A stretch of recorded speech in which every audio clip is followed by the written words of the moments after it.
छोटी रचना सुनाता हूँ कि कल एक पल को बिल्कुल सिहर गए थे हम। कल एक पल को बिल्कुल सिहर गए थे हम, साथ जो उसके लिफ्ट में अकेले गए थे। कल एक पल को बिल्कुल सिहर गए थे हम, साथ जो उसके लिफ्ट में अकेले गए थे हम। खामोशी ऐसी कि वो सारे जज्बात जान लेती, खामोशी ऐसी कि वो सारे जज्बात जान लेती। गुफ्तगू करने में जो डर गए थे, गुफ्तगू करने में जो डर गए थे हम। और कभी बात जो हुई तो उसे बताऊंगा मैं, कभी बात जो हुई तो उसे बताऊंगा मैं कि तुम्हें ढूंढने परियों के घर गए थे। कल एक पल को बिल्कुल सिहर गए थे हम। और ये सुनिए कि दिन के उजाले में ख्वाब दिखाती है तेरी आंखें, दिन के उजाले में ख्वाब दिखाती है तेरी आंखें। मेरी खामोशी भी अक्सर जताती है तेरी आंखें। दिन के उजाले में ख्वाब दिखाती है तेरी आंखें, मेरी खामोशी भी अक्सर जताती है तेरी आंखें। मोती उतर जाता है उस तालाब में, मोती उतर जाता है उस तालाब में, जब भी उसको निहारती है तेरी आंखें, जब भी उसको निहारती है तेरी आंखें। और जुगनुओं में एक हलचल सी मच जाती है अंधेरे में, जुगनुओं में एक हलचल सी मच जाती है अंधेरे में, जब भी उसका दीदार करती है तेरी आंखें, जब भी उसका दीदार करती है तेरी आंखें। हाँ मेरी बात होती है इन आँखों से, हाँ मेरी बात होती है इन आँखों से, सच में बात करती है तेरी आंखें। और देखता हूँ बड़े गौर से इन आँखों को, देखता हूँ बड़ी गौर से इन आँखों को कि करती है क्या क्या कमाल तेरी आंखें। दिन के उजाले में ख्वाब दिखाती है तेरी आंखें। और ये कथा सुनिए कि लेखक यहाँ सब लोग चाहते हैं कि मुझे जन्नत नसीब हो या स्वर्ग नसीब हो, जो भी है, तो मैं जन्नत की ख्वाहिश नहीं रखता हूँ। तो सुनिएगा कि करता हूँ रोज़ गुनाह कि मुझे दोज़ख मिले, करता हूँ रोज़ गुनाह कि मुझे दोज़ख मिले, मंदिर की चौखट से लौट आता हूँ कि दोज़ख मिले। करता हूँ रोज़ गुनाह कि मुझे दोज़ख मिले, मंदिर की चौखट से लौट आता हूँ कि दोज़ख मिले, मंदिर की चौखट से लौट आता हूँ कि दोज़ख मिले। मजहब के ठेकेदारों को जो मैंने आईना दिखाया, मजहब के ठेकेदारों को जो मैंने आईना दिखाया, वो दुआ कर रहे हैं अब कि मुझे दोज़ख मिले, वो दुआ कर रहे हैं अब कि मुझे दोज़ख मिले। और उस फकीर की झोली में सिक्के डालने के बाद, उस फकीर की झोली में सिक्के डालने के बाद मैंने कहा भगवान से मांग कि मुझे दोज़ख मिले, मैंने कहा भगवान से मांग कि मुझे दोज़ख मिले। मैं मिलूं वो मिले फिर बातें इश्क की हो, मैं मिलूं वो मिले फिर बातें इश्क की हो, जो बिछड़ूं उससे तो या खुदा मुझे दोज़ख मिले। कि हुक्मरानों की सोहबत में ना रहो, हुक्मरानों की सोहबत में ना रहो, ये किसी के सगे नहीं, हुक्मरानों की सोहबत में ना रहो, ये किसी के सगे नहीं। ये देशभक्ति बेच रहे हैं, किसी के सगे नहीं। हुक्मरानों की सोहबत में ना रहो, ये किसी के सगे नहीं। देशभक्ति बेच रहे हैं, ये किसी के सगे नहीं। और गांधी की अस्थियां जाने कब की लुप्त हो गई, गांधी की अस्थियां जाने कब की लुप्त हो गई। उसके मुर्दे उखाड़ रहे हैं, ये किसी के सगे नहीं, उसके मुर्दे उखाड़ रहे हैं, ये किसी के सगे नहीं। ये तुम्हें मजहब का ऐब दिखा रहे हैं, ये तुम्हें मजहब का ऐब दिखा रहे हैं। तुम नास्तिक हो जाना, ये किसी के सगे नहीं, तुम नास्तिक हो जाना, ये किसी के सगे नहीं। और मंदिर भी हमसे तुड़वाया, मस्जिद भी हमने तोड़ा, मंदिर भी हमसे तुड़वाया और मस्जिद भी हमने तोड़ा। हम कठपुतलियां हैं दोस्त, ये किसी के सगे नहीं, हम कठपुतलियां हैं दोस्त, ये किसी के सगे नहीं। और देश जो बचाना है तो पहले खुद को बचा लो, देश जो बचाना है तो पहले खुद को बचा लो, उसका सबूत ना दो, ये किसी के सगे नहीं। और एक छोटा सा व्यंग लिखा था मैंने बीएमटीसी पर। तो कितने लोग हैं जो बीएमटीसी में ट्रैवल करते हैं?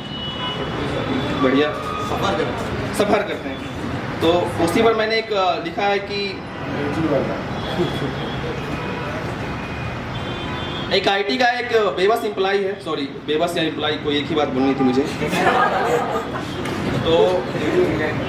तो ये सिल्क बोर्ड से ये बस पकड़ता है और व्हाइटफील्ड की तरफ अपना मोक्ष धाम की ओर जाता है रोज। तो सुनिएगा कि आज बस में सिल्क बोर्ड में बस पकड़ते पकड़ते 8 बज चुके थे। आज सिल्क बोर्ड में बस पकड़ते पकड़ते 8 बज चुके थे, जान बची न थी, जज्बात मर चुके थे। आज सिल्क बोर्ड में बस पकड़ते पकड़ते 8 बज चुके थे, जान बची न थी, जज्बात मर चुके थे। होश ना रहा कब मैं महिला सीट पे जा टपका था। होश ना रहा कब मैं महिला सीट पे जा टपका था।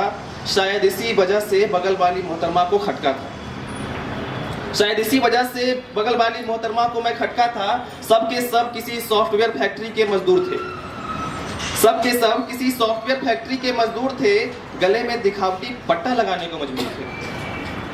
चेहरे पर वही मनहूसियत, चेहरे पर वही मनहूसियत, सीने पे सांप को लिटाकर, चेहरे पे वही मनहूसियत, सीने पे सांप को लिटाकर। सरजापुर में सब सो गए खिड़की से सीट टिकाकर।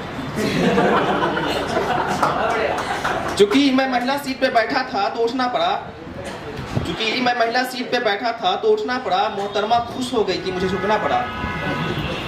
बस वोल्वो थी फिर भी गर्मी चरम सीमा पर थी। भीड़ को संभालना कंडक्टर की जिम्मा थी।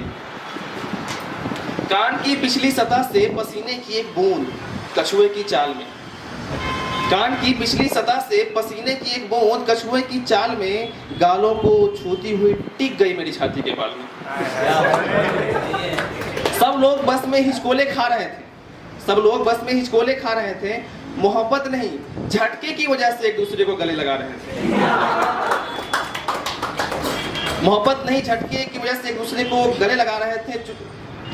चूंकि सीट चुकी जा चुकी थी तो मैं भी खड़ा था। वहीं हिजाब में एक मोहतरमा ने छुपाया अपना चेहरा था। सीट चुकी जा चुकी थी तो मैं भी खड़ा था। वहीं हिजाब में एक मोहतरमा ने छुपाया अपना चेहरा था। मन थोड़ा विचलित हो गया उसकी एक झलक पाने को, मन थोड़ा विचलित हो गया उसकी एक झलक पाने को, हिजाब हटाकर आंखों में डूब जाने को। मन थोड़ा विचलित हो गया उसकी एक झलक पाने को, हिजाब हटाकर उसकी आंखों में डूब जाने को। तभी कुछ लड़के इको स्पेस में चढ़ने लगे, तभी कुछ लड़के इको स्पेस में चढ़ने लगे। सफेद कागजों में कुछ पढ़ने लगे। शायद वो किसी इंटरव्यू में जा रहे थे। जावा, .NET, सेलेनियम जैसी कुछ बातें बुदबुदा रहे थे। उनके रिज्यूमे में मुझे किसी की सपने की अस्थियां दिखाई दी। उनके रिज्यूमे में मुझे किसी के सपने की अस्थियां दिखाई दी। तभी हिजाब के अंदर से सिसकियां सुनाई दी। अरे नहीं मोहतरमा हंस रही थी शायद, नहीं मोहतरमा हंस रही थी शायद, बाजू वाले चाचा की जीभ खुली थी शायद। अरे नहीं मोहतरमा हंस रही थी शायद, बाजू वाले चाचा की जीभ खुली थी शायद, बाजू वाले चाचा की जीभ खुली थी शायद। बस अब मारथली पहुंच चुकी थी। मैं अभी खड़ा था, मोहतरमा सीट पर बैठ चुकी थी। बस कंडक्टर टिकट के पीछे RBI की मुहर लगा रहा था। बस कंडक्टर टिकट के पीछे RBI की मुहर लगा रहा था। सिक्के पास ना थे तो टिकट को ही सिक्के बता रहा था।